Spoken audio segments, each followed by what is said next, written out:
Morning to all of you and welcome to GK నాల్. ఈరోజు మనం జీకేకి సంబంధించినటువంటి కొన్ని ఇంపార్టెంట్ క్వశ్చన్ల ద్వారా ఈ వీడియో ద్వారా మనం మాట్లాడుకుందాం. ఒకవేళ మీకు మా వీడియో నచ్చినట్లయితే లైక్ చేయండి, కామెంట్ చేయండి, మా ఛానల్ని సబ్స్క్రైబ్ కూడా చేసుకోండి.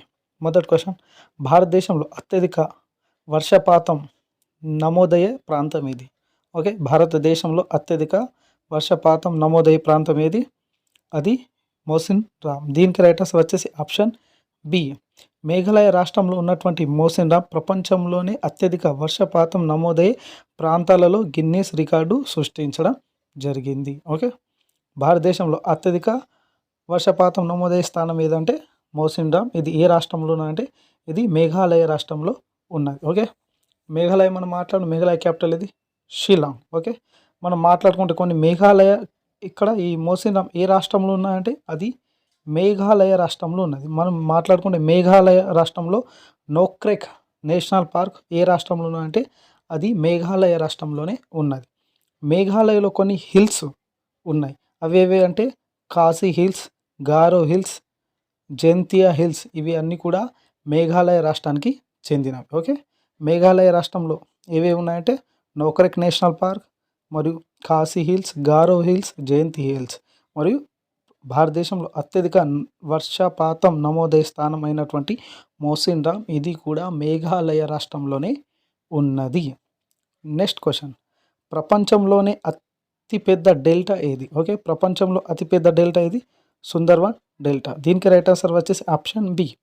గంగా మరియు బ్రహ్మపుత్ర నదుల వల్ల ఏర్పడిన సుందర్బన్ డెల్టా ప్రపంచంలోనే అతిపెద్దది. ఓకే, ఇది పశ్చిమ బెంగాల్ మరియు బంగ్లాదేశ్ సరిహద్దులో ఉన్నది. ఓకే, సుందర్బన్ డెల్టా ఏ రెండు నదుల కలయిక వల్ల ఏర్పడిందంటే ఇది గంగా మరియు బ్రహ్మపుత్ర నదుల కలయిక వల్ల సుందర్బన్ డెల్టా ఏర్పడడం జరిగింది. ఇది ఎక్కడున్నా అంటే ఇది వెస్ట్ బెంగాల్ రాష్ట్రంలో మరియు బంగ్లాదేశ్ సరిహద్దులో ఉన్నది. ఓకే, మనం సుందర్బన్ డెల్టా కొన్ని ముఖ్యమైన పాయింట్ల గురించి ఇప్పుడు మనం మాట్లాడుకుందాం. ఓకే, ప్రపంచంలో అతి పెద్ద మ్యాంగ్రోవ్ అరణ్యం, ఓకే, మ్యాంగ్రోవ్ ఫారెస్ట్ ఎక్కడ ఉన్నట్టు ఈ సుందర్బన్ డెల్టాలోనే ఉన్నది. ఓకే, సుందరి చెట్ల వల్ల సుందర్బన్స్ అనే పేరు ఈ సుందర్బన్ డెల్టాకు రావడం జరిగింది. ఓకే, ఇక్కడ రాయల్ బెంగాల్ టైగర్ ప్రధానంగా కనిపిస్తుంది. ఓకే, సుందర్బన్ డెల్టా ప్రాంతంలో రాయల్ బెంగాల్ టైగర్ ప్రధానంగా కనిపిస్తుంది మనకు. ఓకే, నెక్స్ట్ క్వశ్చన్, పంచాయతీరాజ్ వ్యవస్థను భారతదేశంలో మొదటగా ఏ రాష్ట్రంలో ప్రవేశపెట్టడం జరిగింది? పంచాయతీరాజ్ వ్యవస్థను భారతదేశంలో మొదటగా రాజస్థాన్లో ప్రవేశపెట్టడం జరిగింది. దీనికి రైటర్స్ వచ్చేసి ఆప్షన్ బి. 1959 అక్టోబర్ 2 ఇప్పుడు గాంధీ జయంతి. ఓకే, గాంధీ జయంతి 2న రాజస్థాన్లోని నాగౌర్ జిల్లాలో అప్పటి ప్రధానమంత్రి జవహర్ లాల్ నెహ్రూ పంచాయతీరాజ్ వ్యవస్థను రాజస్థాన్లోని నాగౌర్ జిల్లాలో ప్రారంభించడం జరిగింది. దీనికి రైటర్స్ వచ్చేసి ఆప్షన్ బి.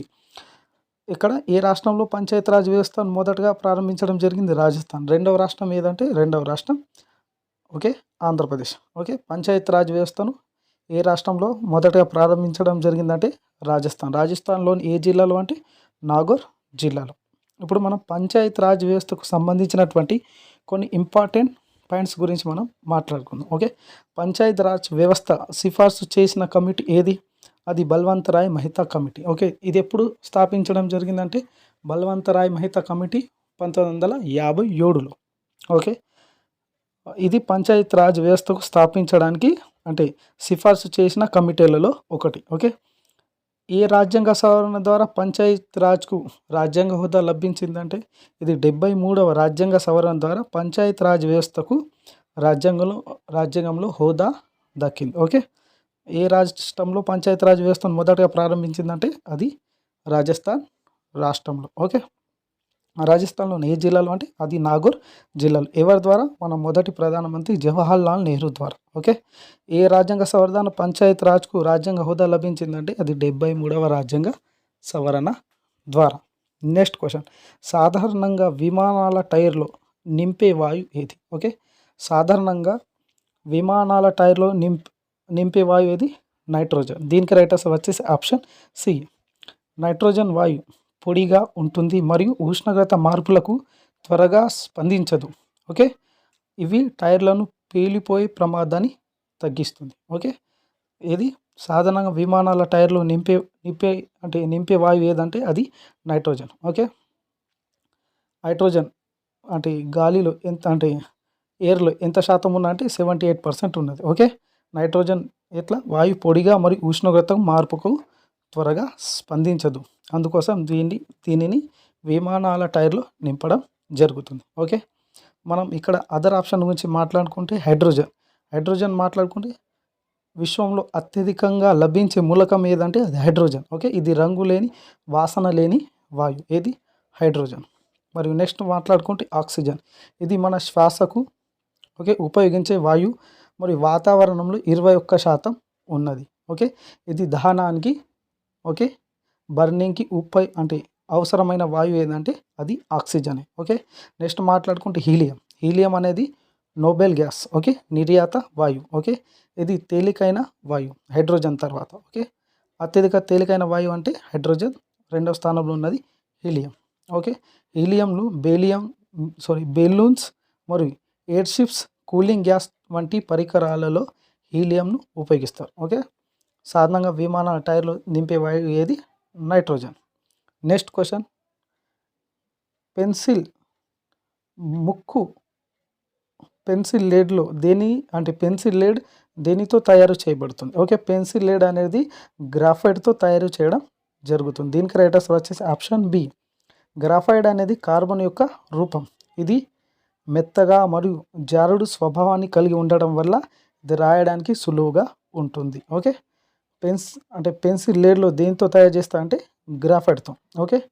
మనం మాట్లాడుకుంటే ఇప్పుడు మనం కార్బన్ గురించి మాట్లాడుకుంటాం. గ్రాఫైట్ దేని యొక్క రూపాంతరం అంటే కార్బన్. ఓకే. ఇది కార్బన్ అనేది ఎలిమెంట్ ఆఫ్ లైఫ్, జీవ మూలకం అని పిలుస్తారు. ఓకే. అన్ని జీవులకు, ప్లాంట్స్, ఎనిమల్, హ్యూమన్స్కి అందరిలో కార్బన్ అనేది ఉంటుంది. ఓకే. కార్బన్ యొక్క రూపాల గురించి మనం మాట్లాడుకుంటే డైమండ్ అనేది అత్యంత గట్టిది. ఓకే. నెక్స్ట్ వచ్చేసి గ్రాఫైట్ ఎట్లా ఉంటుంది అంటే మృదువుగా ఉంటుంది మరియు గ్రాఫైట్ను పెన్సిల్ లేడ్లో ఉపయోగిస్తారు. Next question, UNESCO United Nation Education Scientific and Culture Organization. UNESCO యొక్క ఫుల్ ఫామ్. ఓకే. యునెస్కో యొక్క ప్రధాన కార్యాలయం ఎక్కడ ఉన్నది? యునెస్కో యొక్క ఇది హెడ్ క్వార్టర్, ప్రధాన కార్యాలయం ఫ్రాన్స్ యొక్క క్యాపిటల్ ప్యారిస్లో ఉన్నది. దీనికి రైట్ ఆన్సర్ వచ్చే ఆప్షన్ సి. ఓకే. విద్యా, శాస్త్రీయ మరియు సాంస్కృతిక రంగాలలో అంతర్జాతీయ సహకారాన్ని పెంపొందించడానికి కోసం 1945లో యునెస్కోను స్థాపించడం జరిగింది. మరియు యునెస్కో యొక్క ముఖ్యాలయం, ప్రధాన కార్యాలయం ఫ్రాన్స్ క్యాపిటల్ ప్యారిస్లో ఉన్నది. ఓకే. మనం యునెస్కోను గురించి మాట్లాడుకుంటే United Nation Educational Scientific and Culture Organization. Okay. దీని స్థాపన 1945లో జరిగింది. దీని ఒక ముఖ్యాలయం ఫ్రాన్స్ యొక్క క్యాపిటల్ ప్యారిస్లో ఉన్నది. ఓకే. దీని యొక్క డైరెక్టర్ జనరల్ ఎవరు?